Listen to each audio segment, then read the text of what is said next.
Welcome back students. आज हम लोग जो करने लगे हैं क्लास 12th का चैप्टर है फाइनेंशियल मैनेजमेंट पार्ट 2 है जो सी हमारी बिजनेस स्टडीज की बुक उसके अंदर से। अब ये चैप्टर ऐसा चैप्टर है जिसके अंदर 5 से 8 मार्क्स का 28 मार्च को पेपर आने वाला है, श्योर है, ठीक है। लेकिन बच्चे को क्या लगता है कि ये चैप्टर सिर्फ रट्टा लगाना है, इस चैप्टर में समझ नहीं आता, डिफिकल्ट कंसेप्ट है तो इसको छोड़ जाते हैं। बट आज हम लोग जो चैप्टर करने लगे हैं बहुत इजी ट्रिक्स आपको बताऊंगी, किस ट्रिक के साथ आप इस चैप्टर को सॉल्व कर सकते हो, which will become very easy for all of you. इस चैप्टर को समझना और लर्न करना की तो जरूरत है ही नहीं, सिर्फ हेडिंग्स हमने कुछ देखनी है और उस हेडिंग्स को समझना है कि कैसे ड्रॉ होंगी headings, and thereafter explanation आप अपने वर्ड्स में लिख सकते हो, क्योंकि आपको अगर एक बारी अंडरस्टैंडिंग होगी तो you can write in your own words. तो आओ हम ये चैप्टर करते हैं, फाइनेंशियल मैनेजमेंट। तो हम लोग जब स्टार्ट कर रहे हैं इसको हम एक नॉर्मल एग्जाम्पल के साथ स्टार्ट करते हैं चैप्टर फाइनेंशियल मैनेजमेंट को। आप सपोज कीजिए आपके पास 10,000 रुपए हैं। आपके पास कितने रुपए हैं? 10,000 रुपए हैं। इस 10,000 रुपए को आप क्या करोगे? कोई कहता है कि मैम हम इसे स्पेंड कर देंगे, मतलब इसका खर्चा कर देंगे, ठीक है। कोई कहता है कि मैम हम इसे सेव करके रखेंगे, बचा लेंगे। एंड कोई कहता है हम इसको क्या करेंगे, किसी अच्छी जगह पे इन्वेस्टमेंट करेंगे, उसको इन्वेस्ट कर लेंगे सो दैट वो कुछ सालों के बाद हमारे को उतनी रिटर्न दे, एफडी या कहीं पर हमने सेव कर लिया। अब बच्चे अगर आपको ये बात समझ आ गई कि उस 10,000 को आपने क्या करना है, हमारा पूरा फाइनेंशियल मैनेजमेंट का चैप्टर इसके आसपास ही घूम रहा है कि आपने इस 10,000 का क्या करना है। तो हमने सबसे पहले, आई अगर हम थ्योरी की बात करें, हम थ्योरी पे आते हैं क्योंकि हमारी जो पेपर में हमने लिखना है वो इसके कंसेप्ट के बेस पे इंग्लिश में लिखना है या आप जौन सी लैंग्वेज में लिख रहे हो, तो हम उसको उसके अकॉर्डिंगली समझे।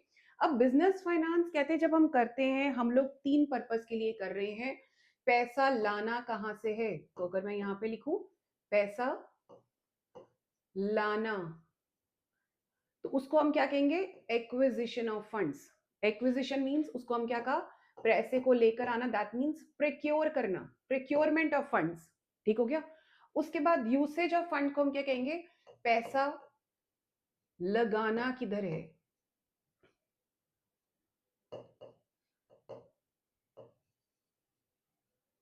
उसको हमने क्या कहा? यूसेज ऑफ फंड्स, की पैसे का एप्लीकेशन या यूज कहां करना है। उसके बाद क्या सारा पैसा बांट देना है? बांटना है मतलब जो हमारे स्टेक होल्डर्स हैं, बांटना है उनके अंदर, या कुछ अनडिस्ट्रीब्यूटेड भी रखना है। क्लियर हो गया कि अपने पास भी बिजनेस के अंदर इन्वेस्ट करने के लिए भी रखना है। तो हमने कहा कि 3 चीजें ही हैं बच्चे।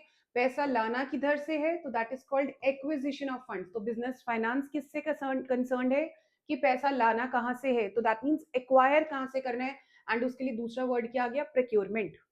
उसके बाद आया usage of funds. Usage of funds का मतलब क्या है? पैसा लगाना किधर है, कौन सी जगह पे आपने पैसा यूज करना है, फिक्स्ड एसेट में करना है, करंट एसेट्स में करना है, कौन सी जगह पे आपने पैसा लगाना है। एंड देयर आफ्टर क्या हो गया? Distribution of funds, profits. That means कि आपने जो पैसा आपने प्रॉफिट अर्न किया, उस प्रॉफिट को आपने बांटना किधर है, कितना बांटना है और कितना सेव करके रखना है। That is all about distribution of funds, profits. अभी ये देखिए क्या लिखा है, business finance is a money required for carrying out the business activities. तो नाम से ही है, business finance means business plus finance. That means जो फाइनेंस हमारे बिजनेस को काम चलाने के लिए यूज होता है, that is called our business finance. अभी देखिए यहाँ पे हम इसके बाद आया इंपॉर्टेंस। अब हमें क्यों चाहिए, क्यों है पैसा, why do we need business finance, पैसा चाहिए क्यों है। तो हमने कहा क्यों पैसा चाहिए होता है, तो आप देखिए यहाँ पे क्या है, फर्स्ट बिजनेस को स्टार्ट करने के लिए। तो हमने क्या कहा? बिजनेस को स्टार्ट के लिए चाहिए, ठीक है। अब स्टार्ट जब बिजनेस कर दिया, उसके बाद क्या होगा? बिजनेस के कुछ डे टू डे के खर्चे हैं, ठीक है। तो डे टू डे के जो उनसे एक्सपेंसेस हैं, उनको मीट करने के लिए आपको फिर पैसा चाहिए। पहले बिजनेस स्टार्ट करने के लिए चाहिए, फिर day to day expenses, salaries देनी है, इलेक्ट्रिसिटी का बिल देना है आपने, या कौन से भी खर्चे आपने रॉ मटेरियल प्रोक्योर करना है, उन सबके खर्चों के लिए आपको पैसा चाहिए। अब बिजनेस खाली सर्वाइवल थोड़ी ना, बिजनेस को एक्सपेंशन भी तो चाहिए। तो थर्ड क्या हो गया? एक्सपैंड भी करना है बिजनेस, तो एक्सपेंशन को क्या बोल दिया हमने? मॉडर्नाइज करना है, एक्सपेंशन करनी है या डिवर्सिफिकेशन करनी है, उसको हमने क्या कहा? फाइनेंस उसके लिए भी चाहिए है। एंड लास्ट हमने क्या कहा? कुछ एसेट्स भी चाहिए होंगे, क्योंकि बिजनेस एसेट्स के बिना नहीं चलता। कुछ एसेट्स भी चाहिए होंगे, जैसे मशीनरी हो गया, लैंड हो गया, बिल्डिंग हो गया, ट्रेडमार्क्स, पेटेंट्स, इन सब के लिए हमारे को पैसा चाहिए। तो हमने 4 पॉइंट्स इसके लिए लर्न किए। स्टार्ट करने के लिए पैसा चाहिए, उसके बाद ग्रोथ के लिए पैसा चाहिए, खर्चों के लिए पैसा चाहिए, एक्सपेंसेस मीट करने के लिए, एंड लास्ट फोर्थ हमने क्या कहा, बिजनेस को हमारे को क्या करना है, उसके बाद एसेट्स खरीदने के लिए हमें पैसा चाहिए है। तो इन चारों चीजों का जब आंसर आप लिख दोगे, हमारा आंसर कंप्लीट है यहाँ पे, कि पैसे की इंपॉर्टेंस बिजनेस के इसकी इंपॉर्टेंस क्या है बिजनेस फाइनेंस की, क्यों जरूरत पड़ती है, और हमें क्यों पैसा चाहिए। क्वेश्चन कुछ भी आ जाए, हमारा आंसर इन 4 पॉइंट्स के आसपास ही घूमने वाला है। Hope I am clear till now. इसके आगे अगर हम करें, अब कहते हैं कि फाइनेंशियल मैनेजमेंट की डेफिनेशन अगर आ जाए तो क्या है, वही हमारी, हमने कुछ खास नहीं किया इसमें। हमने कहा फाइनेंशियल प्लस मैनेजमेंट को हम क्या कहते हैं, फाइनेंशियल मैनेजमेंट कहते हैं। अब फाइनेंशियल मैनेजमेंट में हम क्या चीज है, किससे कंसर्न है, कुछ डिसीजन लिए जाते हैं, कैसे के, पैसा लाना कहाँ से है, ठीक है, प्रोक्योरमेंट ऑफ फंड्स, ठीक है, आपने शेयर कैपिटल के थ्रू लेकर आना है, डेट के थ्रू आएगा, पैसा आएगा कहाँ से, ठीक है, उसके बाद पैसे को इन्वेस्ट लगाना कहाँ पे है, ये क्या था, पैसा लाना किधर से है उसका क्वेश्चन, ठीक है, उसके बाद इन्वेस्टमेंट, पैसा लगाना किधर है, ठीक हो गया। और उसके बाद डिस्ट्रीब्यूशन ऑफ अर्निंग्स, अर्निंग्स की जगह ऊपर जो सेम लिखा था आप प्रॉफिट्स भी लिख सकते हो, सेम बात है, घबराना नहीं है कि क्या डिफरेंट क्यों आ गया है, वर्ड्स आप बिल्कुल सेम वाले कॉपी पेस्ट करके आपने एक जगह पे लर्न किए वो सेम कॉपी पेस्ट कर सकते हो। अभी देखो फिर बुक के हिसाब से फिर दोबारा से वही बात आई, टू एस्पेक्ट है भाई, कौन से, एक प्रोक्योरमेंट, प्रोक्योरमेंट इज लाना कहाँ से है और उसको लगाना किधर है, दैट मीन्स यूसेज कहाँ होगी फंड्स की, आपने कहाँ से, आपको ये देखना पड़ेगा, आप जब भी पैसे को ला रहे हो आपने कुछ अपना, या देखिए आप लोग क्या होगा, कुछ कॉस्ट कवर होगी, कुछ इंटरेस्ट लगेगा अगर आप पैसा लेकर आते हो, ठीक है ना, इंटरेस्ट लगता है डिबेंचर्स के ऊपर, डेट के ऊपर इंटरेस्ट लगने वाला है, और उसके अलावा अगर आप शेयर कैपिटल लेकर आते हो उसको आपको डिविडेंड देना पड़ेगा, है ना, तो आपको कुछ कॉस्ट लगेगी, कुछ रिस्क लगेगा, आपने उस कॉस्ट और रिस्क को कंपेयर करना है दोनों को, उसके अकॉर्डिंगली आपने टू एस्पेक्ट्स, पैसा लाना कहाँ से और लगाना कहाँ से है, साथ में इसके आपने साथ में लिख दिया कि आपको कॉस्ट देखना पड़ेगा, आपको रिस्क देखना पड़ेगा, और साथ में आपको बेनिफिट देखना पड़ेगा कि भाई मुझे बेनिफिट क्या हो रहा है, और दोनों पॉइंट्स को लाना किधर से लगाना किधर, इधर ये लिख लिया, और उसके बाद ये सारा पॉइंट तीनों वर्ड्स आप ऐड कर दीजिए, आंसर कंप्लीट हो गया। Hope I am clear till now. अब कहते हैं जिस टाइम हम ये करते हैं आपको ये ध्यान रखना है, कॉस्ट, कॉस्ट क्या होनी चाहिए हमारी बच्चे, रिड्यूस, कॉस्ट क्या होनी चाहिए, जब भी आप फंड्स लेकर आ रहे हो आपको कम से कम इंटरेस्ट की कॉस्ट, या आपको जो कॉस्ट लग रही है वो कम से कम हो, आपका रिस्क क्या होना चाहिए, रिस्क भी कम होना चाहिए, उसके बाद इन्वेस्टमेंट क्या होनी चाहिए, इन्वेस्टमेंट क्या होनी चाहिए, अच्छी इन्वेस्टमेंट, इफेक्टिव होनी चाहिए, बेटर होनी चाहिए, उसको रेटिंग स्टार होना चाहिए, इन्वेस्टमेंट इफेक्टिव हो। उसके बाद ensure availability of funds, enough funds हो व्हेन एवर रिक्वायर्ड, तो फंड्स की अवेलेबिलिटी होना भी किसका पार्ट है, जब भी फंड्स रिक्वायर्ड है बिजनेस के अंदर लाने हैं उन फंड्स की अवेलेबिलिटी भी स्टार रेटेड होनी चाहिए। क्लियर हो गया ये चारों पॉइंट्स। अब हम आगे देखते हैं, इसके बाद देखिए क्या है, एंड आपने ध्यान रखना है आपके पास फालतू में पैसा वो आइडल फाइनेंस ना पड़ा हो, ये ना हो आपने बैंक से लोन लिया हुआ है, लोन के ऊपर इंटरेस्ट लगी जा रहा है आपको, और आपका काम कुछ आप कर नहीं रहे, आप लोन का पैसा ऐसे ही खड़ा हुआ है आपके पास, आपका बर्डन ऐड कर रहा है, तो आपने वो क्या करना है, अवॉइड करना है। तो हमने कहा ये 5 पॉइंट्स हैं, कॉस्ट कम करनी है, देखिए लिखा है कॉस्ट रिड्यूस करनी है, रिस्क रिड्यूस करना है, उसके बाद हमारे पास फंड्स अवेलेबल होने चाहिए, उसके बाद हमारा कोई आइडल फंड्स नहीं होने चाहिए, एंड हमने यहाँ पे क्या कहा, जो इन्वेस्टमेंट है हमारी, इन्वेस्टमेंट क्या होनी चाहिए, इफेक्टिव होनी चाहिए, स्टार रेटेड। क्लियर, ये 5 पॉइंट्स है, आपको क्वेश्चन अगर आता है कि हम ये सब चीजें क्यों कर रहे हैं, ठीक है, तो हमने क्या कहा, क्या एम क्या है फाइनेंशियल मैनेजमेंट करने का, पैसे को मैनेज करने का, आप जो कह रहे हो कि मैम 10,000 रुपए को हम लोग इन्वेस्ट करें, सेव करें या स्पेंड करें, उसके पीछे एम क्या है, क्यों आप ये सब कुछ करना चाहते हो, तो ये हमने 5 पॉइंट्स इसके बेस पे कर लिए। Hope I am clear till now. आगे हम अगर करें तो देखो, ये अगले वाला जो क्वेश्चन आने वाला है that is entirely based upon your balance sheet. आप इसको बैलेंस शीट से करोगे, आपको करना आसान हो जाएगा। अगर थोड़ा सा रट्टा लगा के करना चाहते हो वो आपकी चॉइस है, बट मैं आपको सजेस्ट करूंगी आप इसको बैलेंस शीट से समझिए। बैलेंस शीट से समझेंगे तो आपको ईजी हो जाएगा। तो भी हम लोग बैलेंस शीट देखते हैं कैसे है। अब देखिए जो रोल आया, रोल ऑफ फाइनेंशियल मैनेजमेंट, इसको हमने कहा कि बैलेंस शीट से समझते हैं। तो देखिए आपकी ये बच्चे बैलेंस शीट है। जो उनसे नॉन कॉमर्स स्टूडेंट्स भी हैं, कोई मुश्किल नहीं है, ज़्यादा ध्यान से समझ के करोगे इसको तो that will be very easy. अगर आप बैलेंस शीट की कुछ आइटम्स को समझ लेते हो तो ठीक है, तो उसको रट्टा लगाने की बच्चे जरूरत नहीं पड़ेगा। This is your balance sheet.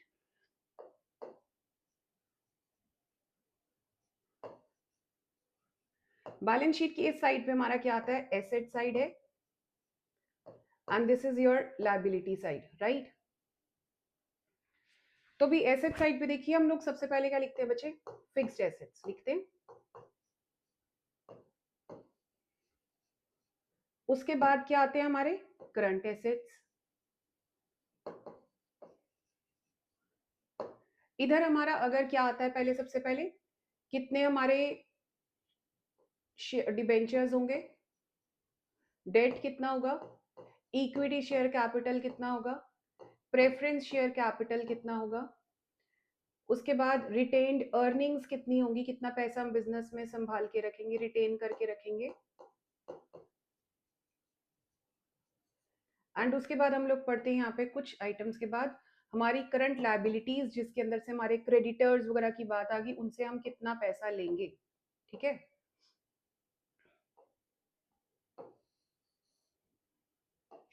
Current liabilities. अब देखो बच्चे क्या है, किस तरह हमने लर्न करना है। हमारा फर्स्ट पॉइंट क्या है, size and composition of fixed asset. Size is number, ठीक है, कितना अमाउंट का। अब देखो एंड कॉम्पोजिशन, कॉम्पोजिशन में मैंने कहा लैंड एंड बिल्डिंग आ गया, कितने का, 10 लाख का, ठीक है। उसके बाद मशीनरी आ गई 5 लाख की। उसके बाद हमारा आ गया फर्नीचर 3 लाख का, ठीक है। तो ये क्या हो गया, फर्स्ट पॉइंट हमारा बच्चे यहीं से बन गया, फिक्स्ड एसेट्स में से क्या पॉइंट बन गया, ये हो गया साइज ऑफ फिक्स्ड एसेट, ये हो गया कॉम्पोजिशन ऑफ फिक्स्ड एसेट। तो हमारा ये फर्स्ट पॉइंट बन गया। देखो क्या लिखा है, रोल क्या है फाइनेंशियल मैनेजमेंट का, कि आप ये देखते हो किस साइज का और कॉम्पोजिशन क्या होगा आपका फिक्स्ड एसेट्स का। आपने 100 करोड़ रुपए आपने बिजनेस फिक्स्ड एसेट्स में लगाने हैं। आप देखोगे आपने कितना फिक्स्ड एसेट, कहाँ की कौन कौन से एसेट्स के अंदर आप पैसा लगा रहे हो। सो हमारा फर्स्ट पॉइंट बन गया साइज एंड कॉम्पोजिशन से। अब सेकंड आया क्वांटम ऑफ करंट एसेट्स। अब क्वांटम मींस कितना अमाउंट होगा, क्वांटम इज नंबर या अमाउंट। अब करंट एसेट्स में हमने कौन सा लिखा, हमने लिखा बिल्स रिसीवेबल है BR, स्टॉक हो गया, डेटर्स हो गया। अब उसने क्या कहा, कैश हो गया। अब इसने क्या कहा यहाँ पे करंट एसेट्स के अंदर, क्वांटम मींस कितना अमाउंट। तो देखो लिखा है कितना अमाउंट ऑफ करंट एसेट्स आप इन्वेंट्रीज में, कैश में या रिसीवेबल्स में BR के अंदर आप लगाओगे। तो हमने कहा हम लोग इसके अंदर 10,000 लगाएंगे, यहाँ पे हम 50,000 लगाएंगे, और यहाँ पे हम लोग अगेन 20,000। एंड जितना भी मर्जी अमाउंट लगा रहे हो आप अमाउंट लगा लो, और इसको हम लोग क्या बोलेंगे कि हमारा क्वांटम है, कितना नंबर ऑफ आपने करंट एसेट्स रखे। तो फर्स्ट पॉइंट बना size, second composition of fixed assets, third क्या हो गया, इसके साथ हमने क्या लिखा, क्वांटम। अब उसके बाद हम आया long term, amount of long term and short term financing. अब देखो बच्चे long term and short term financing, अब हम आ गए लाइबिलिटी साइड पर, ठीक है।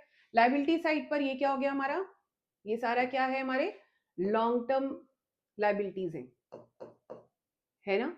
एंड ये हमारे लिए क्या है, शॉर्ट टर्म है। तो हमने फोर्थ पॉइंट भी, थर्ड पॉइंट यहाँ से लर्न किया कि हमारे लॉन्ग टर्म और शॉर्ट टर्म लाइबिलिटीज कितने होने वाली है। इसके बारे में जब आप डिसीजन लेते हो उसको हम क्या बोलते हैं, long term and short term का। जितना ज्यादा लॉन्ग टर्म का फाइनेंस लोगे उतना, कहते हैं अगर बिजनेस लिक्विड रहना चाहता है which might adversely affect it's profitability, क्योंकि इसके साथ आपको इंटरेस्ट, परसेंटेज ऑफ इंटरेस्ट या डिविडेंड आपको देना पड़ेगा कुछ साथ में, इसलिए आपकी फिक्स्ड कॉस्ट कुछ लगती रहेगी, हेवी कॉस्ट, इसलिए आपको वो प्रॉफिटेबल कम हो सकता है। Next is breakup of long term finance into debt and equity. तो अभी लॉन्ग टर्म ये है, अभी लॉन्ग टर्म के अंदर हमने क्या कहा, ए पार्ट आप दे दो डेट को एंड इक्विटी को आपने कितना दे दिया, बी पार्ट। तो उसने कहा कि फिफ्थ पॉइंट यहीं पर हो गया कि डिविजन कर दी लॉन्ग टर्म और शॉर्ट टर्म डेट्स के अंदर। नेक्स्ट आया all items of P and L account. तो इसके साथ हम पी एंड एल अकाउंट बनाते हैं। पी एल एंड अकाउंट के अंदर हमने क्या बनाते हैं, हम देखते हैं कि हमारी डेबिट साइड पे हमारे सारे एक्सपेंसेस होंगे, लॉसेस होंगे, एंड क्रेडिट साइड पे हमारी सारी इनकम्स होंगी और गेन्स होंगे। तो हमने यहाँ पे क्या किया, हमने कहा कि आप जब भी फाइनेंशियल मैनेजमेंट का, ये देखिए क्वेश्चन क्या है, रोल क्या है, कि रोल क्या है, तो हमने देखिए यहाँ पे क्या लिखा है, फाइनेंशियल मैनेजमेंट कहते हैं अफेक्ट करती है, किस चीज को अफेक्ट करती है बच्चे, किस चीज को अफेक्ट करती है, प्रॉफिट एंड लॉस आइटम्स को भी करती है। जितना ज्यादा डेट लोगे उतना ज्यादा आपको इंटरेस्ट के expenses, to interest on debenture debt डालते हैं, टू इंटरेस्ट ऑन डेट। तो आप जितना ज्यादा आप पी एंड एल आइटम्स की डेबिट साइड के लिए आप जितना डेट लोगे उतना आपको पड़ता रहेगा। And use of more of equity involves higher dividend payment. Similarly expansion of business also affect the profit and loss. तो आप जितना एक्सपैंड करोगे आपके उसके यहाँ खर्चे बढ़ते रहेंगे, तो कहते हैं वो अल्टीमेटली आपके बिजनेस की ग्रोथ को भी इम्पैक्ट डालने वाला है। तो हमने कहा this is very easy topic. Role बोला, फर्स्ट पॉइंट हमने कहा साइज, सेकेंड पॉइंट हमने बोला कॉम्पोजिशन, इसके साथ आ गया साइज एंड कॉम्पोजिशन आ गया। उसके बाद देखिए, उसके बाद हमने बोला इसके साथ क्या है वर्ड, करंट एसेट्स का क्वांटम आ गया। उसके बाद हमने कहा long term and short term के ऊपर हमने नेक्स्ट पॉइंट डिस्कस कर लिया बच्चे, long term and short term liabilities कौन सी होगी। उसके बाद हमने कह दिया डेट और इक्विटी में डिवाइड कर दो, वो भी डिवाइड कर लिया। उसके बाद हमने कहा बाकी सारी items P and L account की देखो। तो 5 मैंने ये व्हाइट कलर के सर्कल्स लगाए हैं, इसके बेस पे हमारा रोल का इंपॉर्टेंट क्वेश्चन है, 3 मार्क्स का क्वेश्चन आ जाता है। बहुत इंपॉर्टेंट क्वेश्चन है, अच्छे से करके जाओ, इसको रट्टा नहीं है। बैलेंस शीट को याद रखोगे आपका क्वेश्चन हो जाएगा इजिली। क्लियर हो गया। उसके बाद अगला पॉइंट आया दैट इज, अब बच्चे क्या है, स्टूडेंट्स को लगता है ये चैप्टर बहुत लेंथी है, एज सच लेंथी नहीं है। आप लोगों ने जिन्होंने अकाउंट्स पढ़ी है उनके लिए तो बहुत बहुत बहुत ईजी है। जो आर्ट्स वाले बच्चे हैं उनके लिए मैं अब ईजी बना दूंगी और ज़्यादा, ठीक है। तो अभी देखो क्या है, हमने कहा कि हमारा पूरा चैप्टर किसके ऊपर बेस डिपेंड है, इन सब चीज़ों के ऊपर। खाली एक चार्ट है जिसके ऊपर पूरा चैप्टर डिपेंड है। तो हमने सबसे पहले क्या पढ़ा कि हमारे फाइनेंशियल डिसीजंस, हमने कहा बिजनेस मैन ने 3 डिसीजन फाइनेंसिंग के लेने हैं। तो हमने यहाँ पे क्या किया कि हमने देखा कि फाइनेंसिंग डिसीजन 3 डिसीजन है, इन्वेस्टिंग, फाइनेंसिंग एंड डिविडेंड। अब फाइनेंशियल डिसीजन जब बिजनेसमैन ने लेना है, हम लोग यहाँ पे सबसे पहले कौन सा डिसीजन देखते हैं बच्चे, इन्वेस्टिंग डिसीजन। इन्वेस्टमेंट डिसीजन में हम क्या कहते हैं, पैसा लगाना किधर है, यही पढ़ा था हमने शुरू में, पैसा लगाना किधर है। जब पैसा लगाना किधर का आंसर आ जाए तो हमने क्या कहा, या तो कैपिटल बजटिंग, हमने कहा कि कौन से फिक्स्ड एसेट्स में पैसा लगाना है, या everyday day to day working capital के ऊपर आपको पैसा लगाना है। तो हमारा कौन सा डिसीजन है बच्चे, that is our investment decision. उसके बाद हमने कहा कि कौन सा डिसीजन आया, दैट इज फाइनेंसिंग डिसीजन। अब फाइनेंसिंग डिसीजन इज पैसा, क्या पढ़ा था हमने इसके बारे में, क्या पढ़ा था, पैसा, आप बोलो क्या आएगा, फर्स्ट वाला पॉइंट पढ़ा था प्रोक्योरमेंट वाला, पैसा लाना किधर से है। तो किधर से पैसा लेकर आओगे, आपकी लाइबिलिटी साइड पूरी आपका पैसा लाने की जगह है, इक्विटी शेयर कैपिटल से, डेट से, या फाइनेंशियल इंस्टीट्यूशन बैंक्स वगैरह से लोन लेकर आओगे, कैसे आओगे। उसके बाद थर्ड हमने पढ़ा था बच्चे, पैसे को कितना हमने सेव करना है और कितना बांटना है। बांटना इज जो पैसा डिवाइड करना है, कितना बांटना है, या डिवाइड कितना करना है पैसा, वो कौन सा डिसीजन हो गया हमारा, डिविडेंड डिसीजन। ठीक हो गया। तो हमने यहाँ पे कहा किया, कितना पैसा हमने देखा, कितना पैसा हमने बिजनेस में रिटेन करना है और कितना डिस्ट्रीब्यूट करना है। सो पूरा चैप्टर इसके ऊपर ही डिपेंडेंट है। बहुत इजी टॉपिक्स हैं आगे वाले, आपको घबराना नहीं है। हमने सिर्फ इतना देखना है, ऐसे करोगे तो ज्यादा पैसा लाना है, कम ये होगा तो कम पैसा लाना है, ऐसे करोगे तो फिक्स एसेट में पैसा लगा और ये करोगे तो कम हो जाएगा। तो हमने एक बहुत ईजी वे में ट्रिक है इसकी, हम लोग देखते हैं। बट आप सिर्फ ये बच्चे याद रखना, फाइनेंशियल डिसीजंस जितने भी हैं हमारे, they are divided into 3 categories, investing, thereafter financing and last dividend decisions. और इसके ये सब पॉइंट्स हैं, आप चाहे इसका स्क्रीनशॉट खींच के अपनी कॉपी पे लगा लीजिए या अपनी बुक के आगे, सो दैट इसको क्वेश्चन करना डिफिकल्ट ना हो। चलो आओ हम आगे करें इसके बाद। अब देखते हैं, हमने सबसे पहले हम एक एक करके अब डिसीजंस उठाने लगे कि कौन सा पहले हम लोग इन्वेस्टिंग डिसीजन करते हैं, जिसमें हमने कैपिटल बजटिंग और वर्किंग कैपिटल वाला किया। तो चलो हम लोग स्टार्ट करें। जो हमारा बच्चे फर्स्ट डिसीजन हमने लेना है, दैट इज विच डिसीजन, हमने कहा कि फाइनेंशियल डिसीजंस के अंदर हमने पढ़ा कौन सा, कैपिटल बजटिंग और वर्किंग कैपिटल डिसीजन, दो डिसीजंस हमने पढ़े थे अभी। अब इसी को हम आगे करते हुए देखो, हमने सबसे क्या पहले कहा कि फाइनेंशियल डिसीजंस हम सबसे पहले लेते हैं। फाइनेंशियल डिसीजन में 3 मेजर फाइनेंशियल डिसीजंस लिए गए। नंबर 1 इज इन्वेस्टिंग डिसीजन, जो हमने अभी इससे पीछे किया, टेबल फ्लो चार्ट के अंदर किया, उसमें से इन्वेस्टिंग डिसीजन आया। इन्वेस्टमेंट डिसीजंस में हमने क्या कहा था, पैसा, क्या बोलेंगे बताइए, पैसा लगाना किधर है, उसी का आंसर हम लोग करने लगे हैं। ठीक है, पैसा लगाना किधर है, इसका आंसर अब हम लोग करेंगे। ठीक है, अब देखो फर्स्ट सबसे पहले क्या आया, हमने कहा इन्वेस्टमेंट डिसीजन, कहते हैं आप कहाँ पे पैसा लगा सकते हो, एसेट्स में लगा सकते हो। आप इस तरह से एसेट में लगाओ कि आपको पॉसिबल रिटर्न ज्यादा से ज्यादा मिले। तो आप ध्यान रखना, अभी मैं जो क्वेश्चन वर्ड्स लिख रही हूँ या अंडरलाइन कर रही हूँ, सर्कल कर रही हूँ बच्चे, वो वर्ड्स इंपॉर्टेंट है। आप इतने वर्ड्स को भी कर जाओ अच्छी तरह, कीवर्ड्स हैं ये हमारे आंसर के लिए। ठीक है, तो आप इनको भी कर जाओगे तो आपके अच्छे मार्क्स आ जाएंगे। ठीक है, अब नेक्स्ट आया, हमने क्या कहा, इसके अंदर हमने कहा कि these can be concept decision हो सकते हैं, आइदर कैपिटल बजटिंग, मैंने लिखा था फ्लो चार्ट के अंदर कैपिटल बजटिंग, और उसका another name is long term investment decisions, कि हमने जो इन्वेस्ट करना है कहाँ पे करेंगे, लॉन्ग टर्म एसेट्स में। तो अगर हम अपनी बैलेंस शीट को देखें, बैलेंस शीट के अंदर हमारी एसेट साइड जितनी थी, एसेट साइड पे जो हम लोग फिक्स्ड एसेट्स लिखते हैं, हमारे फिक्स्ड एसेट्स के डिसीजंस को हम कौन सा डिसीजन कहते हैं, हम अपना इन्वेस्टमेंट डिसीजन कहते हैं।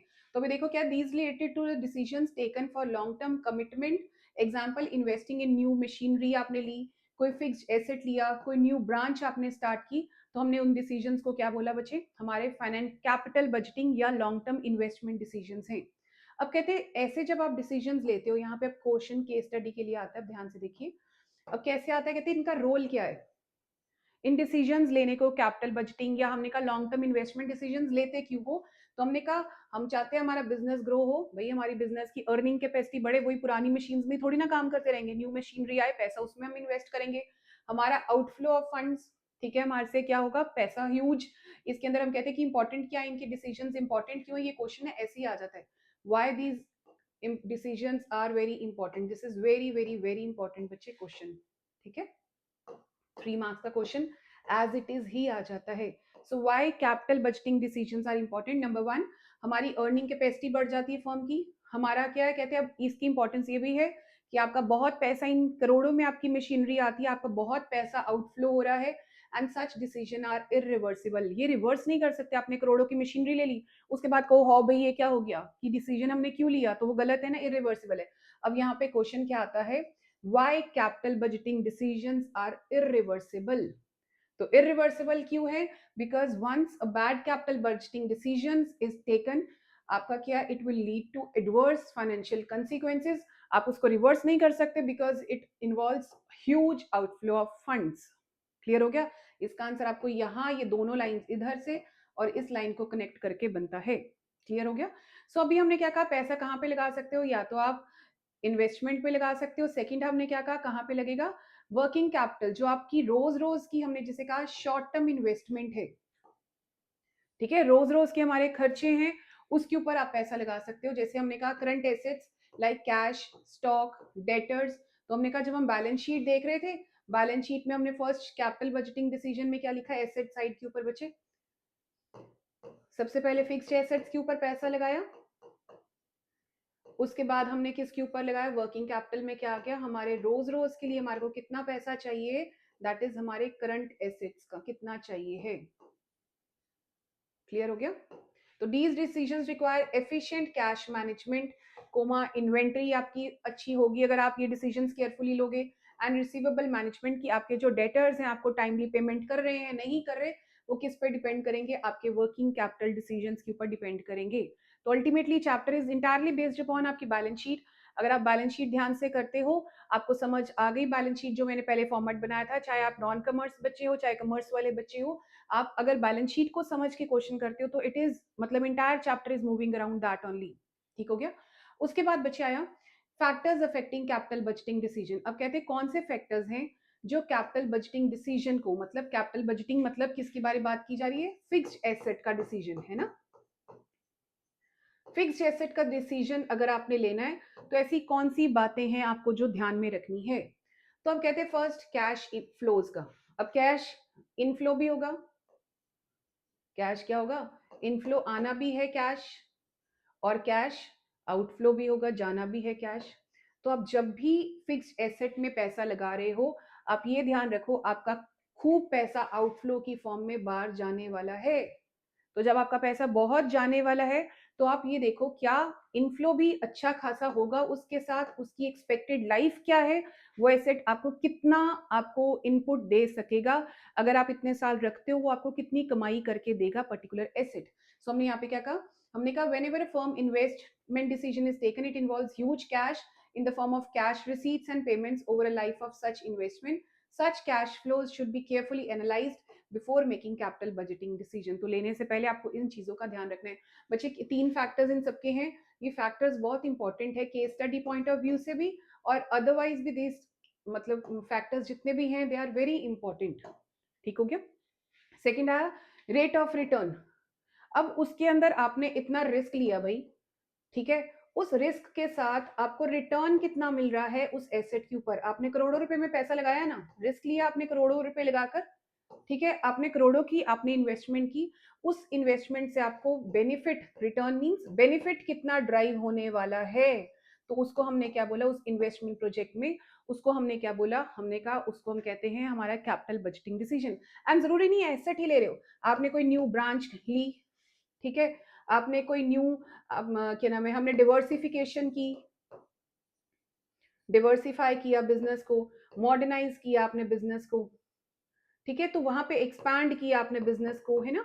तो वो सब चीजें कौन से डिसीजन है, they are all capital budgeting decision, long term के डिसीजन है, बहुत पैसा लगता है आपको, इसलिए देखना है। सेकंड फैक्टर ध्यान रखना है, पहले देखना है कैश फ्लो कितनी आई, पैसा कितना आ रहा है, सेकंड उससे रिटर्न कितनी आ रही है आपको उस इन्वेस्टमेंट करके। उसके बाद नेक्स्ट आया इन्वेस्टमेंट क्राइटेरिया। अब आपने ध्यान रखना है इन्वेस्टमेंट क्राइटेरिया क्या है, आपने कुछ चीजों का ध्यान रखना है। आपको सबसे पहले किस चीज का ध्यान रखना है कि आपने कितनी अमाउंट इन्वेस्ट करनी है। नंबर 1 हो गया हमारा, हमने क्या बोला, अमाउंट ऑफ इन्वेस्टमेंट। तो भी हमने क्या पढ़ा, सबसे पहले क्या होगा, हमारे को अमाउंट ऑफ इन्वेस्टमेंट का ध्यान रखना है, नंबर 1।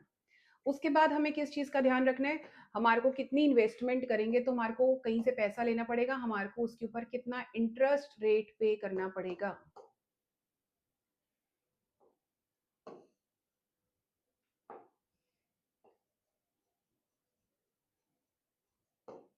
ठीक हो गया। उसके बाद हमने क्या कहा, और कौन सा इन्वेस्टमेंट क्राइटेरिया, उससे हमारे को कैश फ्लोज कितने होंगे, इनफ्लो कितना होगा और आउटफ्लो कितना होगा। ठीक है, फ्लोज जब भी बात आए, कैश फ्लो की बात आए बच्चे, आपने ध्यान रखना है इनफ्लो और आउटफ्लो ऑफ कैश। उसके बाद हमने कहा रेट ऑफ रिटर्न, ऑब्वियसली हमने चौथी चीज क्या ध्यान रखनी है, रिटर्न कितनी हो रही है, रेट ऑफ रिटर्न कितनी हुई। ठीक है, तो हमने इन चारों बातों का ध्यान रखना है जिस टाइम भी हमने कौन से डिसीजन लेने हैं, इन्वेस्टमेंट डिसीजन लेने हैं। This was all about capital budgeting decisions. हम अगले डिसीजंस देखते हैं, अभी इसके बाद वर्किंग कैपिटल भी लेता है हम लोग, वर्किंग कैपिटल देखते हैं, उससे पहले हम लोग देखा फाइनेंसिंग डिसीजंस कौन से हैं। इसके बाद हम जो फाइनेंसिंग डिसीजन पढ़ रहे हैं इसके अंदर क्या है, हमारे को क्या देखना है कि पैसा क्या बोला था, लाना या लगाना, तो पैसा लाना किधर से है, तो इसका अंदर यहाँ पे आया पैसा, उसके ऊपर ये पूरा चैप्टर हमारा बच्चे डिपेंडेंट है। आपको घबराना नहीं है, सिर्फ लाना किधर से है। तो बैलेंस शीट की कौन सी साइड देखोगे आप, एसेट या लाइबिलिटी, आप उसकी लाइबिलिटी साइड देखोगे बैलेंस शीट की। तो बैलेंस शीट की लाइबिलिटी साइड पे हम लोग क्या पढ़ते हैं, लाइबिलिटी साइड पर हम लोग पढ़ते हैं सबसे पहले क्या आया, डिबेंचर डेट आ गया, इक्विटी शेयर कैपिटल आ गया, प्रेफरेंस शेयर कैपिटल आ गया, रिटेन्ड अर्निंग्स आ गया, रिटेन्ड अर्निंग्स को हम लोग अभी बाद में देखते हैं, लोन्स आ गया। ठीक है, तो ये सब चीजें क्या हो गई, हमने पैसा लाना किधर से है।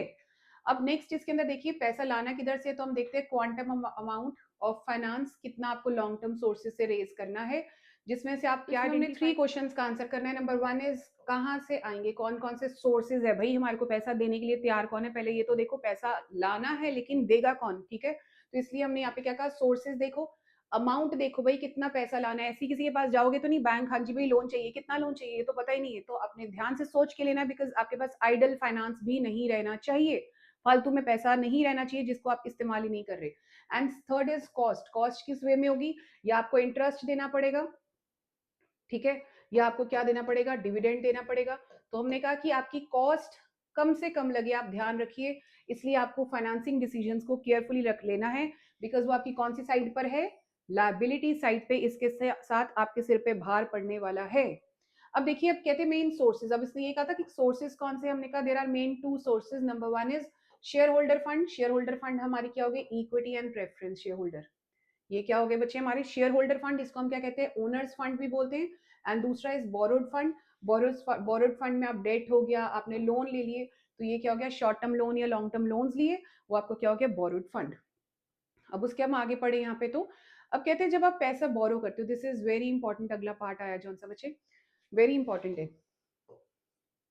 अब कहते हैं जिस टाइम आप पैसा बोरो करते हो, क्वेश्चन क्या आ जाता है, मोर रिस्की कौन सा है और लेस रिस्की कौन सा है, इन दोनों में कंपैरिजन आ जाता है। दिस इज नॉट डिफरेंस का टेबल नहीं है, ये टेबल उसलिए इसलिए है ताकि आप लोग क्वेश्चंस के आंसर कर सको, जो आपके शॉर्ट क्वेश्चन की फॉर्म के आएंगे, शॉर्ट क्वेश्चंस बन के आ जाएंगे, आप उसको आंसर कर सको। This table is meant only for that.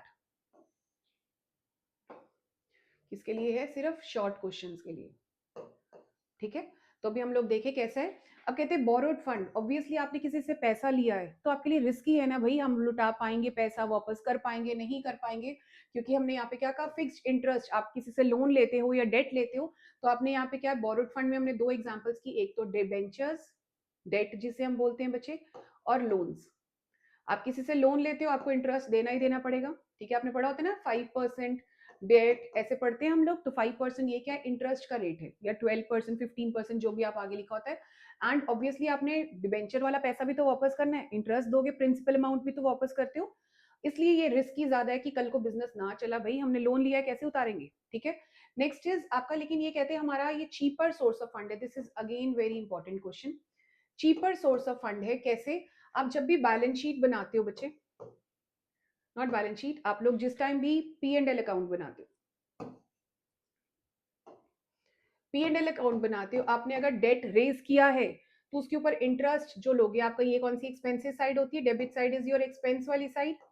आप एक्सपेंसेस वाली साइड पर आप क्या दिखा देते हो, टू इंटरेस्ट ऑन डिबेंचर्स, खर्चा दिखा देते हो अपना, टू इंटरेस्ट ऑन डेट। जब आपने इंटरेस्ट ऑन डेट दिखा दिया, आपने अमाउंट यहाँ पे लिख दिया सामने, आपका नेट प्रॉफिट कम हो गया क्योंकि आपके खर्चे बढ़ गए, आपका नेट प्रॉफिट क्या हो गया, रिड्यूस हो गया। अब नेट प्रॉफिट जब रिड्यूस हो गया, उसके ऊपर टैक्स क्या लगेगा, कम लगेगा। तो अल्टीमेटली हमने कहा कि भाई ये चीपर सोर्स जरूर है, as interest paid is deductible expense while calculating tax liability. इसको हम डिडक्टेबल एक्सपेंस मान लेती है जब लायबिलिटी इनकम टैक्स कैलकुलेट किया जाता है। उसके बाद आया next is cost of raising finance, that is flotation cost is also considered. हम फ्लोटेशन कॉस्ट आगे पढ़ेंगे, कौन सी कॉस्ट होती है, कि जौन सी हम लोग आगे प्रोस्पेक्टस वगैरह हो गया, या हमने आगे ब्रोकरेज की कॉस्ट हो गई, तो ये सब कॉस्ट हमने जो आगे देनी है वो हम आगे पढ़ते हैं। कितना ध्यान रखना है कि हमारी कॉस्ट ऑफ रेजिंग फाइनेंस, कि हम जो फाइनेंस रेज कर रहे हैं हमारे को कितनी कॉस्ट पड़ रही है, जिसे हम क्या कहते हैं, हमारी फ्लोटेशन कॉस्ट कितनी पड़ रही है। दैट मीन्स जब भी हम डेट या हम लोग किसी से फंड्स कोई भी रेज कर रहे हैं, हमारे को कुछ खर्चा करना पड़ता है, उस खर्चे को हम क्या कहते हैं, फ्लोटेशन कॉस्ट। जिसमें आई किसी तरीके की लीगल एक्सपेंसेस आ गए, कोई ब्रोकरेज आ गई, कोई एडमिनिस्ट्रेशन एक्सपेंसेस आ गए, या हमने कहा कोई भी अंडर राइटिंग फीस आ गया, या रजिस्ट्रेशन फीस आ गया, तो ये सब चीजें बच्चे क्या है, that is all flotation cost. तो आपको उस कॉस्ट का भी ध्यान रखना है जब आप क्या कर रहे हो, पैसा डेट के थ्रू रेज कर रहे हो। And this is very important, इस टेबल को तो हम छोड़ ही नहीं सकते। इस टेबल को इतना अच्छे से रट लो, इसके अंदर से इतने क्वेश्चन बन रहे हैं। छोटा सा टेबल है कि रिस्की कौन सा है, तो हमने कहा कि रिस्की भाई ये वाला ज्यादा है। ठीक है, अब ये ओनर्स फंड हमारी कौन सी होगी, हमने बैलेंस शीट के अंदर देखा, जब बैलेंस शीट के अंदर कौन सा आ गया हमारा, इक्विटी शेयर कैपिटल हो गया, प्रेफरेंस शेयर कैपिटल हो गया। तो ये हमारा क्या है, ओनर का फंड है, रिटेन्ड अर्निंग्स हो गया। अब हमने क्या कहा, लेस रिस्की है, बिकॉज आपको जरूरी नहीं है कि आपको डिविडेंड देना ही देना है। अगर आपके पास खुद के पास पैसा नहीं है, इक्विटी शेयर वालों को वो क्या दोगे आप पैसा, दो प्रेफरेंस वालों को जरूर प्रेफरेंस मिलती है, तभी उनका नाम प्रेफरेंस शेयर कैपिटल है। बट इक्विटी शेयर कैपिटल में कोई डिविडेंड का एज सच आपके ऊपर बर्डन नहीं है। अगर कंपनी के पास पैसा होगा, डिविडेंड शेयर होल्डर्स को पैसा मिल जाएगा डिविडेंड के रूप में, बट अगर कंपनी के पास पैसा नहीं है तो डिविडेंड नहीं डिक्लेयर होता, तो आपके लिए लेस रिस्की है। But this question itself is very important, flotation cost के ऊपर, फ्लोटेशन कॉस्ट के ऊपर क्वेश्चन आ जाता है। चीपर सोर्स कौन सा है, क्योंकि इसके अंदर हमने कहा कि डेट या वाई भी आ जाता है, why debt is a cheaper source. ठीक है। एंड उसके बाद हम आ जाता है कि रिस्की कौन सा है और लेस रिस्की कौन सा, इसलिए वेरी इंपॉर्टेंट क्वेश्चन। अभी नेक्स्ट आया financial risk. Again this is important question कि आप बोल रहे हो रिस्की है तो कौन सा रिस्क है। तो हमने क्या कहा, पड़ता है, इंपॉर्टेंट चीज है ये। तो कौन सा रिस्क है भाई, आपको रिस्क है कि आपने प्रिंसिपल अमाउंट भी देना है। ठीक है, प्रिंसिपल अमाउंट जब भी आप, फाइनेंशियल रिस्क किस में ज्यादा है, बोरोड फंड में ज्यादा है। किस चीज का था, हमने पढ़ा था डेट के ऊपर इंटरेस्ट का है। तो हमने यहाँ पे इंपॉर्टेंट क्वेश्चन है, तो हमने क्या कहा, डेट के ऊपर प्रिंसिपल अमाउंट प्लस इंटरेस्ट भी आपने देना है। तो इन दोनों चीजों का रिस्क है। तो हमने क्या कहा, if what will happen if a company would fail to meet its payment obligation, payment की obligation is duty, जो पेमेंट की ड्यूटी उसने पे करनी है either for principal amount or for interest amount, how will company ensure कि वो पे हो गया है या नहीं है। तो अभी इसने क्या कहा, हमारे लिए फाइनेंशियल रिस्क है। उसके बाद बचे आया नेक्स्ट इज, तो ये किसके ऊपर डिपेंड करेगा फाइनेंशियल रिस्क, आपकी पूरी कैपिटल के अंदर। दैट मींस आपकी लायबिलिटी साइड पे आपने कितना डेट रेज किया है। तो आपको जितना ज्यादा आप डेट रेज करी जाओगे डेट रेज करी जाओगे, आपका फाइनेंशियल रिस्क उतना बढ़ी जाएगा। तो आपको ये ध्यान रखना है, this is very important question again. अब कहते हैं आपको कौन सी चीजों का ध्यान रखना है जिस टाइम आप फाइनेंशियल डिसीजंस ले रहे हो। सबसे पहले आपको ध्यान रखना है कॉस्ट। कॉस्ट कौन सी हो गई, वही प्रिंसिपल अमाउंट, सेम सेम चीजें हैं। आई थिंक अभी तक इजी हो जाना चाहिए आपके लिए। प्रिंसिपल अमाउंट प्लस इंटरेस्ट का अमाउंट आपको ध्यान रखना है कि आपने कितना डिफरेंस, आपने कॉस्ट ऑफ रेजिंग फंड आपने डिफरेंट सोर्सेज से ली, हर एक का डिफरेंट है। इक्विटी शेयर की कॉस्ट डिफरेंट है, प्रेफरेंस की कॉस्ट डिविडेंड के रूप में डिफरेंट है, डेट की कॉस्ट, एंड हर एक के साथ आप देखो बैलेंस शीट में आपने देखा है बच्चे, 12% डेट, दैट मीन्स 12% उसका क्या आ गया, इंटरेस्ट।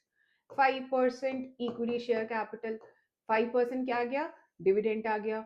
उसके बाद 2% प्रेफरेंस शेयर कैपिटल, तो ये 2% उसकी कॉस्ट है। ये जो परसेंटेज में दी हुई है, तो इसने क्या कहा, आपको कॉस्ट का ध्यान रखना है, किस चीज में आपने पे करना है, इधर प्रिंसिपल अमाउंट और इंटरेस्ट का अमाउंट। उसके बाद कितना रिस्क इन्वॉल्व है, तो हमने क्या कहा, जौन सा देखो बोरोड फंड है उसमें ज्यादा रिस्क है। अभी हम इतना पढ़ चुके हैं, हमारे पास फाइनेंशियल रिस्क उसका है कि क्या भाई हम लोग अगर बिजनेस फेल हो गया, प्रिंसिपल अमाउंट और इंटरेस्ट का अमाउंट कौन ही पे करेगा। तो आपको क्या फैक्टर्स में हमने कहा, कॉस्ट को ध्यान रखना है, सेकंड आपको रिस्क को ध्यान रखना है। थर्ड आया, हमने अभी भी पढ़ा फ्लोटेशन कॉस्ट। फ्लोटेशन कॉस्ट हमने पढ़ी, अंडरराइटिंग कमीशन हो गया, ब्रोकरेज हो गई, stamp duty, listing charges, legal charges, ये सब एडमिनिस्ट्रेशन चार्जेस, ये सारे क्या है, जब भी आप डेट रेज करते हो आपको इन चीजों का भी, जिसमें लीस्ट कम से कम ये फालतू के खर्चे हों, आपको वो वाला सोर्स चूज करना चाहिए जहां पे आपके खर्चे ये वाले कम हो। उसके बाद बचे आया कैश फ्लो पोजीशन। अब कहते हैं अगर आपकी कंपनी को लगता है कि हम लोग अपना इंटरेस्ट पेमेंट कर सकते हैं, अगर आपको लगता है आप प्रिंसिपल अमाउंट पे कर सकते हो, तो बहुत खुशी की बात है, आप डेट रेज कर लो। बिकॉज आपको लगता है कि आप ये वाले सारे अमाउंट पे कर पाओगे, आप क्या कर सकते हो, डेट को रेज कर सकते हो। एंड लेकिन कंपनी को अगर लगता है कि हमारे पास पैसा ही शॉर्टेज ऑफ फंड्स है, तो आप इक्विटी शेयर, क्योंकि इक्विटी वाले भाई मांगने नहीं आएंगे कि हमारा पैसा वापस कर दो, they will not turn up. Clear, क्योंकि उनको पता ही है कि हमारा ही तो है, हमने लॉस भी हमारा है, गेन भी हमारा है। उसके बाद आया नेक्स्ट बच्चे, नेक्स्ट आया फिक्स्ड ऑपरेटिंग कॉस्ट। अभी क्या है, आपकी कुछ ऑपरेटिंग कॉस्ट बिजनेस को चलाने के लिए आपकी कंटिन्यूसली फिक्स है, जैसे आपकी रेंट हो गया, इंश्योरेंस प्रीमियम है, सैलरी है। तो अब कहते हैं firms with huge operating cost must reduce fixed financing cost of debt. तो आपको डेट नहीं लेना चाहिए, क्योंकि अगर आप डेट लोगे, अपना उधार ले लिया आपने, सपोज करो लोन ले लिया बैंक से, ठीक है, लोन के ऊपर क्या लगा, परसेंटेज ऑफ इंटरेस्ट लगा, डेट के फॉर्म के अंदर, या डेट लिया या लोन लिया। अब जो परसेंटेज इंटरेस्ट का तो खर्चा पड़ रहा है, उसके साथ आपने भाई सैलरी, अगर उसी पैसे में से लोन लेकर आपने रेंट पे कर रहे हो, या इंटरेस्ट इंश्योरेंस प्रीमियम पे कर रहे हो, या खर्चे पे कर रहे हो सैलरी का, तो लोन काय का लिया आपने। तो इसलिए इसने क्या कहा, आपको फिक्स्ड ऑपरेटिंग कॉस्ट जब आपकी लेस है, तभी आपको डेट रेज करना चाहिए। अगर आपकी फिक्स्ड ऑपरेटिंग, मतलब ऑपरेटिंग मीन्स आपको जो बिजनेस चलाने की कॉस्ट है, रोज रोज के आपके जो खर्चे हैं, जो आप फिक्स्ड है कि आपको देना ही देना है, अगर आपके वो लेस हैं, तभी डेट रेज करो, अदरवाइज क्या रेज करो, तभी आप, अगर लेस हैं तभी आप डेट रेज करो, otherwise equity share capital raise कर लो। Next is control consideration. Control consideration means आप कितना चाहते हो कि कंट्रोल आपके एज शेयर होल्डर हाथ में रहे, आप कंपनी आपकी है, अगर आप चाहते हो कि कंट्रोल आपके हाथ में रहे, कंट्रोल आपके पास रहे। तो आप क्या करोगे, आप ज्यादा से ज्यादा क्या कर दोगे, आप डेट ले लोगे, ठीक है। आप उस टाइम पे किसी को और शेयर इक्विटी शेयर कैपिटल नहीं बांटने लगे, आपने क्या ले लिया, आपने डेट के थ्रू पैसा ले लिया। लेकिन अगर आपको फर्क नहीं पड़ता कि यार 30% है 20% है, बाहर वालों के पास शेयर होल्डर्स बाहर वाले मिल जाए, हमारे को तो पैसे की जरूरत है, तो आप क्या कर सकते हो, इक्विटी शेयर कैपिटल ले सकते हो। क्योंकि इक्विटी शेयर कैपिटल क्या, ओनर्स फंड है। जो बंदा इक्विटी शेयर कैपिटल रेज करता है मार्केट से, वो अपने शेयर होल्डर्स बांट रहा है, चाहे 1% हो, चाहे 30%, चाहे 20%, तो क्या आपकी शेयर होल्डिंग डिवाइड है। तो आप कंट्रोल अपने पास रखना चाहते हो तो शेयर डिबेंचर ले लो। अगर आप डाइल्यूट करना चाहते हो, मार्केट में बहुत सारे आपके छोटे छोटे शेयर होल्डर, जैसे अभी जोमेटो स्विगी वालों ने अपने शेयर्स निकाले, रिलायंस के शेयर्स निकलते हैं, ठीक है। तो भी वहां पे क्या है, उनको लगता है हमें फर्क नहीं पड़ेगा, हमारा इतना बिजनेस एम्पायर है, ठीक है। उसके अंदर से कुछ लोग 1-1, 2-2% के मालिक बन भी जाएंगे, वो इकट्ठे नहीं है, दे आर ऑल डिस्पर्स्ड, ठीक है। तो हमें कोई फर्क नहीं पड़ता। इस चक्कर के अंदर वो क्या करते हैं, डेट के थ्रू आप पैसा लेना, आपके लिए आपको इक्विटी शेयर कैपिटल आप बेटर ले सकते हो। देखो, companies which are afraid of dilution of management, आपको जब डर है कि यार मैनेजमेंट आपका डाइल्यूट ना हो जाए, control should prefer debt financing. However if they do not mind loss of control, आपको अगर डर ही नहीं है लॉस ऑफ कंट्रोल का, आप शेयर इक्विटी फाइनेंसिंग के थ्रू कर सकते हो। नेक्स्ट आया स्टेट ऑफ कैपिटल मार्केट। अभी आपकी कैपिटल मार्केट जो हमारी है, लॉन्ग टर्म मार्केट है, मनी मार्केट और कैपिटल मार्केट हम अगले चैप्टर में करेंगे, फाइनेंशियल मार्केट के चैप्टर में। इसके बाद मैं वही वीडियो डालूंगी, बच्चे आप ध्यान से देखिए, इन चीजों को समझिए, इजी चीजें हैं, आई होप आपको क्लियर हो रही होंगी, बहुत टेंशन क्रिएट नहीं होगी। हाँ, आपको हेडिंग जरूर लर्न करके जानी है, हेडिंग्स लर्न है, आप कीवर्ड समझ के अपने आप कर सकते हो। रट्टा वाली बात जो मैंने शुरू में बोली थी कि आपको रट्टा नहीं लगाना पड़ेगा, I hope I am clear till now, आपको रट्टा लगाने की जरूरत नहीं पड़ रही होगी, ठीक है। अब देखो स्टेट ऑफ कैपिटल मार्केट क्या है, कहते हैं अगर बूम पीरियड है, मार्केट बहुत अच्छी चल रही है, आप किस में इन्वेस्ट करो, इक्विटी कैपिटल के अंदर, क्योंकि आपको क्या है, रेज फंड बाजार से आराम से मिल जाएंगे। लेकिन अगर आपकी डिप्रेस्ड मार्केट चल रही है, कोई पैसा देने के लिए तैयार नहीं है, तो आपको क्या करना पड़ेगा, company issue of equity becomes difficult, क्योंकि कोई भी पैसा खरीदने के लिए तैयार ही नहीं, लगता है मंदा मार्केट है, हम किसी कंपनी के अंदर क्यों ही पैसा इन्वेस्ट करें, क्योंकि मार्केट में कंपनी तो चलने वाली नहीं है, ठीक है। तो उस टाइम आपको डेट रेज करना ही पड़ेगा, आपके पास लोन लेने की बजाय कोई और ऑप्शन नहीं है। तो होप दिस इज क्लियर। ये हमने कौन से डिसीजन किए कि पैसा लाना किधर से है, दैट इज फाइनेंसिंग डिसीजंस, जो हमने बॉक्स बनाया था सेकंड के अंदर, इससे पहले हमने वो डिसीजंस भी कवर कर लिए हैं। थर्ड डिसीजन आया बच्चे, दैट इज डिविडेंड डिसीजन आया, दैट इज कौन सा डिविडेंड डिसीजन आया, जिसमें हमने कहा था पैसा बांटना कितना है और पैसा अपने पास रखना कितना है, जिसे हम क्या कहते हैं, शेयर होल्डर्स में कितना डिस्ट्रीब्यूट करना है, डिविडेंड कितना प्रॉफिट कंपनी ने अर्न किया, कितना डिविडेंड शेयर होल्डर्स में बांटना है और कितना अपने पास बिजनेस में रखना है, ताकि कल को बिजनेस में कुछ भी अच्छी अपॉर्चुनिटी आती है, आप उस अपॉर्चुनिटी का फायदा उठा सको। तो हमने क्या कहा, a good dividend decision policy increases market value of share of firm. तो आपकी मार्केट वैल्यू, अगर आप सही टाइम पर बिजनेस में इन्वेस्ट करते हो तब भी अच्छा है। अगर आपको लगता है कोई इन्वेस्टमेंट अपॉर्चुनिटीज ऐसी बहुत बड़ी नहीं है, तो आप शेयर होल्डर्स को खुश करोगे तो इन्वेस्ट शेयर होल्डर्स आपको दुआएं देंगे, ठीक है ना। तो अपने वही बात है कि आपको डिविडेंड डिसीजंस को आपने ध्यान में रखना है। अब कहते हैं कौन से फैक्टर्स है जब आप डिविडेंड लेना चाहते हो, ये बहुत इजी है, हेडिंग्स बहुत क्विकली हेडिंग के साथ ही बच्चे, अभी मैं साइड पर आपको लिख के दिखाती हूँ, देखो क्या है।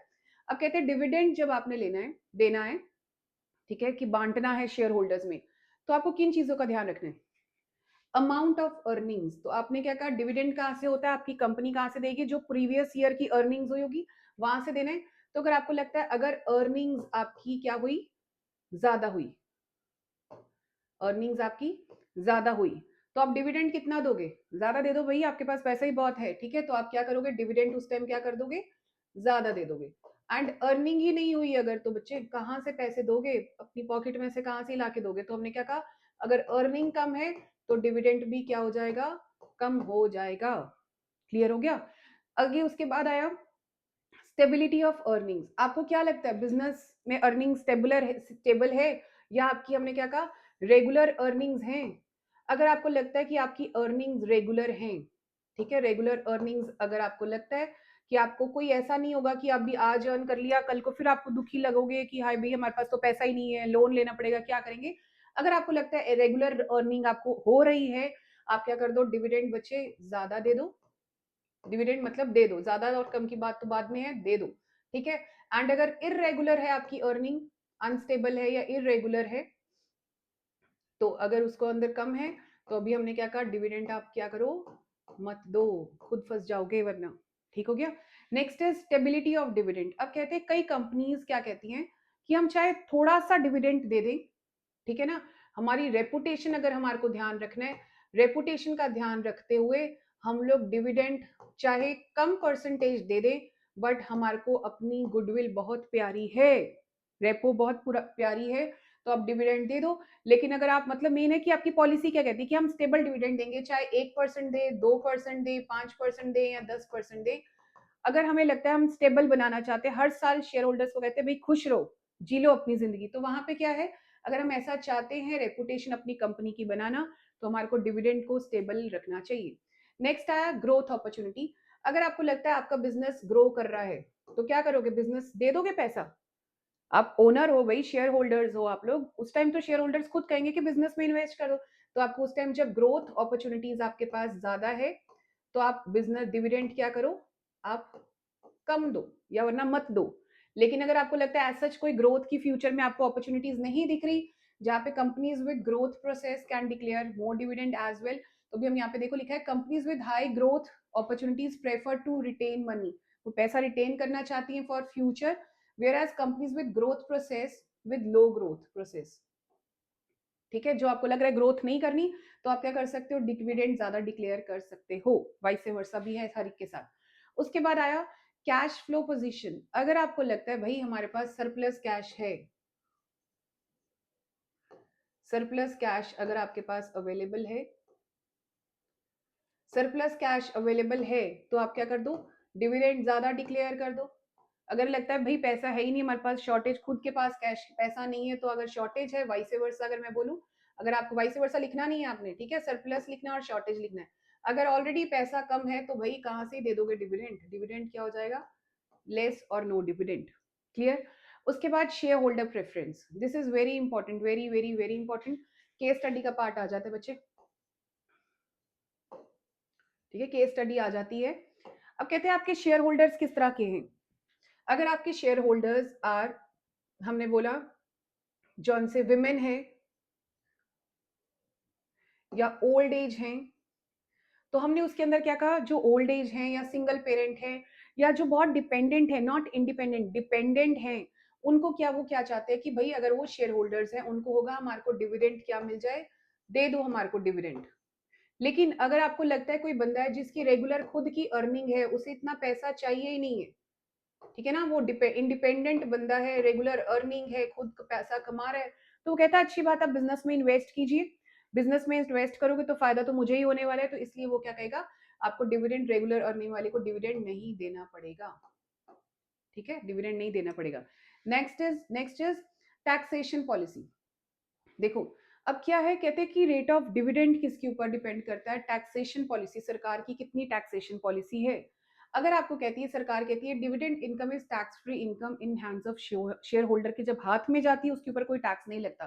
तो अभी कंपनी क्या करती है, जब उनको लगता है कि भाई हमारे ऊपर टैक्स लग जाएगा ज्यादा, ठीक है, कंपनी के ऊपर टैक्स लग जाएगा, देखिए यहाँ पे लिखा है however dividend distribution tax is levied on companies, तो कहते हैं अगर उनको लगता है कि भाई हमारे ऊपर टैक्स लग जाएगा, तो कंपनी प्रेफर टू पे लेस डिविडेंड, उनको लगता है कि टैक्स लगेगा, हम दिखाएंगे हमारी बुक्स में इतना डिविडेंड है, हमारे ऊपर टैक्स लगेगा, इसलिए बेटर है हम डिविडेंड देंगे ही नहीं, तो वहां पे क्या आ गया। लेकिन अगर टैक्स रेट लो है, ठीक है ना, सरकार को बता सकते हो आप लो है, तो कंपनी डिविडेंड हायर डिक्लेयर कर सकती है। क्लियर हो गया।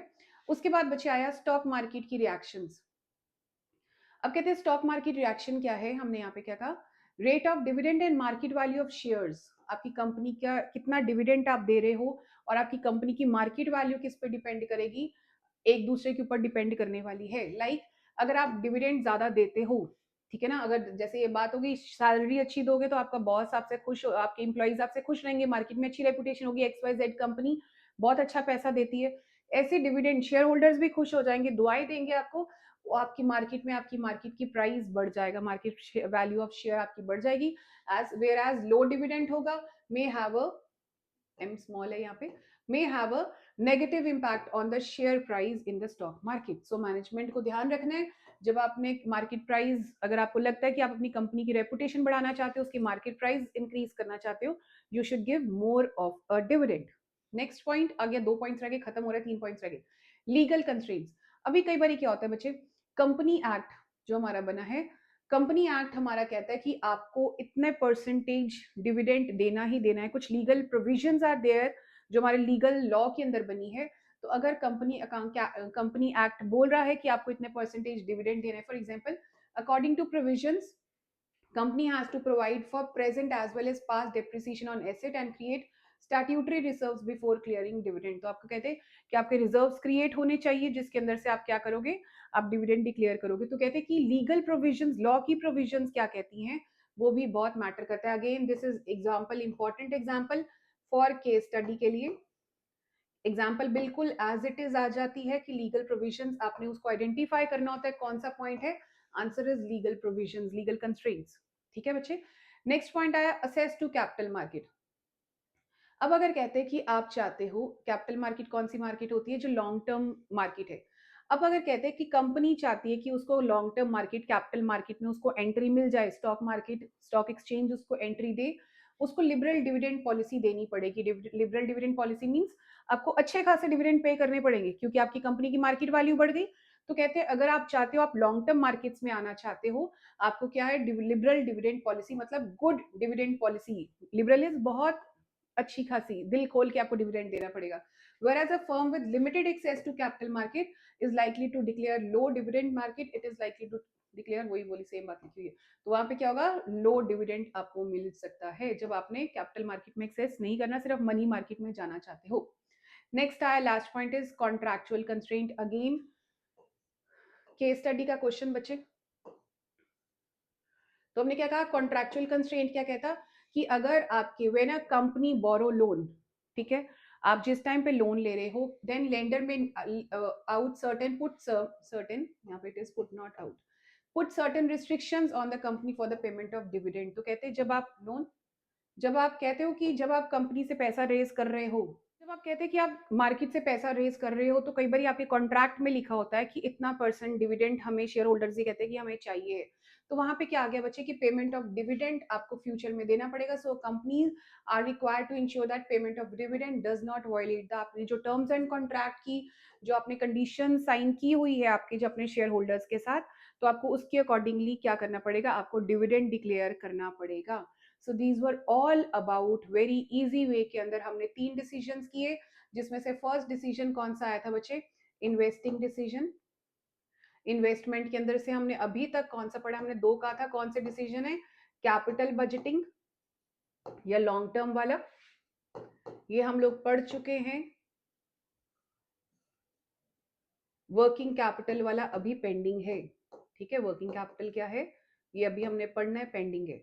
उसके बाद ये पेंडिंग है, ठीक है, this is pending and this is done. उसके बाद हमने ये आगे पढ़ेंगे, इसके बाद आएगा, ठीक है। इसके बाद हमने क्या पढ़ा, हमारा कौन सा डिसीजन है, ये क्या था, पैसा कहाँ से किधर लगाना है हमने ना। तो अभी यहाँ पे आया फाइनेंसिंग डिसीजन आया। फाइनेंसिंग डिसीजन में हमने पढ़ लिया इक्विटी शेयर कैपिटल से रेज करना है या प्रेफरेंस शेयर कैपिटल से रेज करना है, कहाँ से पैसा रेज करना है, या डेट से पैसा रेज करना है, बोरोड और ओनर्स फंड कर लिया। उसके बाद हमने डिविडेंड डिसीजन भी कर लिया बच्चे कि पैसा बांटना कितना है और रखना कितना है। इन तीनों के हमने डिसीजंस के ऊपर क्या किया, कुछ फैक्टर्स पढ़े which are very very very important. कुछ वो फैक्टर्स कौन से हमारे पेपर के अंदर, एक कोई भी फैक्टर आ सकता है, एंड केस स्टडी बहुत इंपॉर्टेंट है, इसकी हम छोड़ के नहीं जाने का स्कोप नहीं है कोई भी, ठीक है। इसके बाद आया, देखो हम क्या करते हैं, फाइनेंशियल प्लानिंग। अब ऑब्वियसली जब आपने पैसे को मैनेज करना है, मैनेजमेंट का सबसे पहला स्टेप क्या है, प्लान करना। आएगा कहाँ से पैसा, फंड्स को एस्टिमेट करना, कि जो इसका हम कहते हैं एक नक्शा बनाना, प्लान बनाना कि भाई पैसा आना है, इस्तेमाल क्या करना है, इन सब का जब नक्शा बन रहा है, अब देखो क्या लिखा है, it is essentially the preparation of blueprint, ठीक है ना, जैसे घर का नक्शा बनता है, ब्लूप्रिंट बनता है, of organisation future preparation, that is it is in the process of estimating fund requirement, आपको कितना पैसा चाहिए, कहाँ से पैसा आएगा, सोर्सेज वही है बात, ठीक है, that enough are available with the firm, it takes into accounts growth को आपने ध्यान में रखना है, अपनी परफॉर्मेंस को ध्यान रखना है, और कितना रिक्वायरमेंट आपको फंड्स की, इसको ध्यान रखते हो आपने फाइनेंस के बारे में क्या करनी है, प्लानिंग करनी है, एंड प्लानिंग को हम क्या कहते हैं, ब्लूप्रिंट आपने बनाना है अपनी ग्रोथ को देखकर। अब कहते हैं ऑब्जेक्टिव्स क्या है, क्यों हम लोग को फाइनेंशियल प्लानिंग की जरूरत है। अब कहते हैं इसलिए ताकि हमारे पास सफिशिएंट फंड्स हो, ना बहुत ज्यादा नहीं होने चाहिए कि ऐसी आइडल पड़े हैं, बहुत कम नहीं होने चाहिए कि यार है ही नहीं पैसे के लिए, हम लोग आगे काम ही नहीं कर पा रहे। सो राइट टाइम पर फंड्स होना इज वेरी इंपॉर्टेंट। आपने चाहे ग्रोथ के लिए लेना है, आपने फिक्स्ड एसेट के लिए लेना है, वर्किंग कैपिटल के लिए लेना है, मॉडर्नाइज करने के लिए लेना है, जो हमने स्टार्टिंग में पढ़ा था वही वाले पॉइंट्स, तो आप इसके अंदर ऐड कर सकते हो।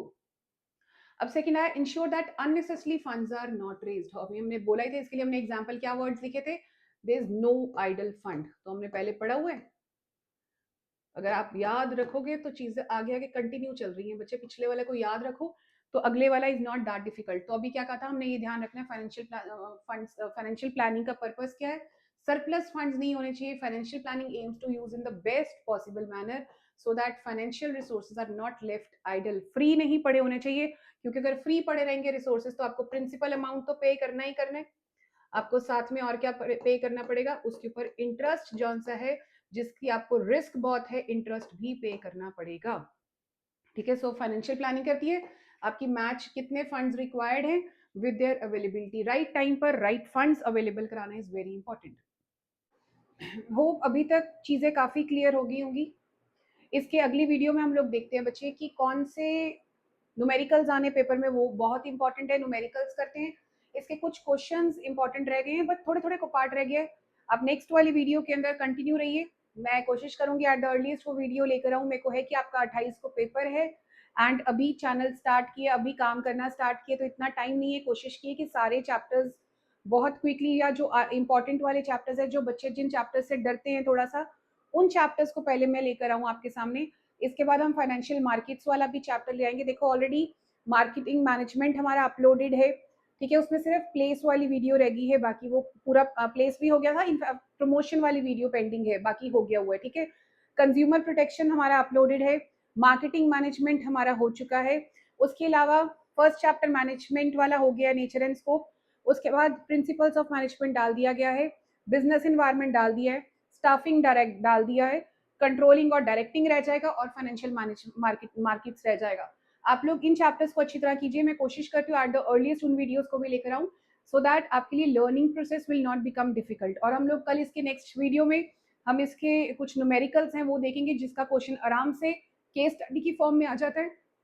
मैं न्यूमेरिकल जब आपको कराऊंगी केस स्टडी की फॉर्म में आपको साथ में समझाऊंगी, सो दैट हम प्रिपेयर हो जाएं। So stay in touch with the channel and keep watching, and do like, subscribe and follow this channel. Thank you so much.